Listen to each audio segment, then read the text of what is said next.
જય શ્રી રાધે રાધે. હું રાકેશ દેવાણી, વેરાવળ, ગીર સોમનાથ. મારે આ વિડીયો બનાવવાની ફરજ એટલા માટે પડેલ છે ફરી પાછી, કારણ કે અમારા વેરાવળ પંથકની અંદર અને જુનાગઢ અને ગીર સોમનાથ પંથકની અંદર સેવાના ભેખધારી ડૉક્ટર અતુલ ચક સાહેબે આત્મહત્યા કરી હતી. અને આત્મહત્યાની અંદર જવાબદાર તરીકે સુસાઇડ નોટની અંદર રાજેશ ચુડાસમા અને નારાયણ ચુડાસમાનું નામ લખી એમને સુસાઇડ નોટ લખીને આત્મહત્યા કરેલી. આ ડૉક્ટર એવા સેવાના ભેખધારી હતા કે સમગ્ર પંથકની અંદર બહોળું નામ ધરાવતા હતા અને લોકોની સેવા કરતા હતા.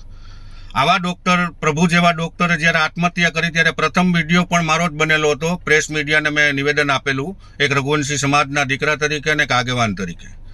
ત્યારે મેં સર્વે ગૃહ ખાતાને તેમજ પોલીસ તંત્રને આહ્વાન કરેલું કે આમાં જે કોઈ પણ ચમરબંધી હોય, જે કોઈ પણ ગુનેગાર હોય, અતુલ ચક સાહેબની આત્મહત્યા માટે જવાબદાર જે કોઈ પણ હોય એમને છોડવા ન જોઈએ, એમની પર કાયદેસરની કાર્યવાહી થવી જોઈએ. અને એમનો વિશ્વાસ રાખીને આ વિડીયો બનાવેલો. ત્યારબાદ પણ 3 મહિના બાદ, લાંબા સમય બાદ એક એફઆઈઆર નોંધાયેલી, જેમાં રાજેશ ચુડાસમા અને નારાયણ ચુડાસમાનું નામ એફઆઈઆરની અંદર નોંધાયેલું, જે ગત ટર્મના સાંસદ હતા. અને આ વખતે પણ ભારતીય જનતા પાર્ટીએ એમને ટિકિટ આપી. આજ દિન સુધી એમની ધરપકડ નથી થઈ.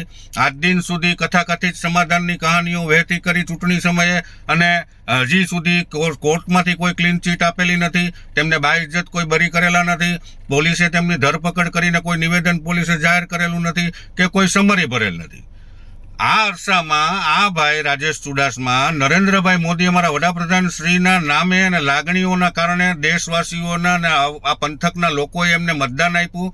ભારતીય જનતા પાર્ટીના સનિષ્ઠ કાર્યકરો, નાનાથી લઈને મોટા સૌ કાર્યકરોએ ખૂબ મહેનત કરી, અથાગ પ્રયત્નો કરી, માંડ એમને જીતાડેલા છે અને જીતી ગયા છે. સૌરાષ્ટ્રની અંદર સૌથી ઓછી લીડે જીત્યા છે. છતાં પણ આ રાજેશ ચુડાસમાને હજી સુધી ભાજપની પણ ઉપરવટ જઈને આભાર દર્શન કાર્યક્રમ 5મી મુકામે જે રાખેલો હતો 19 તારીખે 5:30 વાગ્યાના સુમારે, એમાં આ રાજેશ ચુડાસમાએ ખુલ્લેઆમ ગર્ભિત ધમકી આપી છે કે ભાજપ હિસાબ કરે કે ન કરે, હું જે લોકો મને નડ્યા છે એમને મૂકવાનો નથી.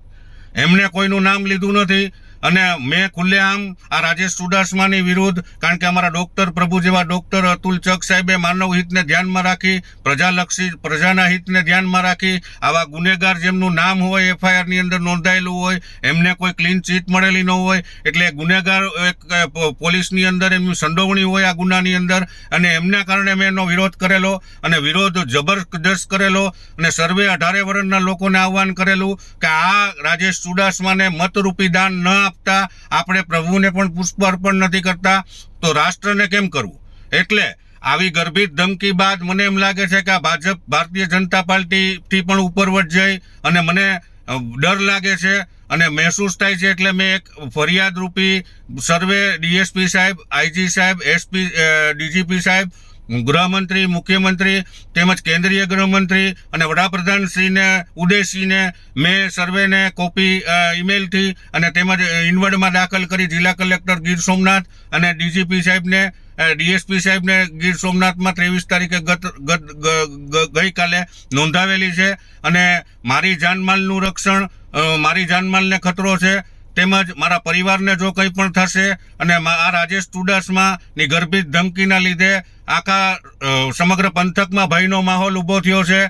હકીકતમાં એક સાંસદ બન્યા બાદ એમને શપથ લેવડાવવામાં આવે છે, શપથવિધિ થાય છે, એમની અંદર એમ શપથ લેવડાવવામાં આવે છે કે હું કોઈ પ્રજા પ્રત્યે રાગ દ્વેષ રાખીશ નહીં, હું રાષ્ટ્રને સમર્પિત રહીને કામ કરીશ, હું સર્વે લોકોના કામ કરીશ, વિસ્તારના લોકોના વિકાસના કામો કરીશ, આવી શપથ લેવડાવવામાં આવે. છતાંય આ ભાન ભૂલેલા રાજેશ ચુડાસમાએ વિરોધીઓના કામ પ્રથમ કરવા જોઈએ, વિરોધીઓને પ્રોત્સાહન પહેલું આપવું જોઈએ. આ ભાન ભૂલી અને વેરઝેરની ભાવનાથી ચૂંટણીની અંદર હાર જીત તો થતી હોય, પરંતુ પોતાના કરેલા કુકર્મોના લીધે વિરોધ થયો હોય, આવા વિરોધને સાંખી ન લઈ અને જાહેરમાં ગર્ભિત કોઈના નામ લીધા વગર ખુલ્લી ધમકી આપેલ છે.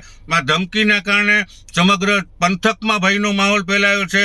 ભારતીય જનતા પાર્ટીની શાખને ધક્કો પહોંચાડી રહ્યો છે આ માણસ. આ માણસની ઉપર પાર્ટીને પણ વિનંતી કરું છું કે એક્શન લેવા જોઈએ. અને બીજું કે સાંસદ છે એટલે તમે લોકોના સેવક છો, લોકોની સેવા કરવી આપની ફરજ છે. આપને ધમકી આપવી આપને શોભા નથી દેતું. એટલા માટે હું ગભરાયેલો છું અને મને ડર લાગે છે કાલ સવારે મારી ઉપર કે મારા પરિવાર ઉપર કંઈ પણ થશે તો તેની સમગ્ર જવાબદારી લેખિતમાં મેં જાણ કરેલ છે સૌને, તેની જવાબદારી રાજેશ ચુડાસમા સાંસદ જુનાગઢ 13 લોકસભાની રહેશે.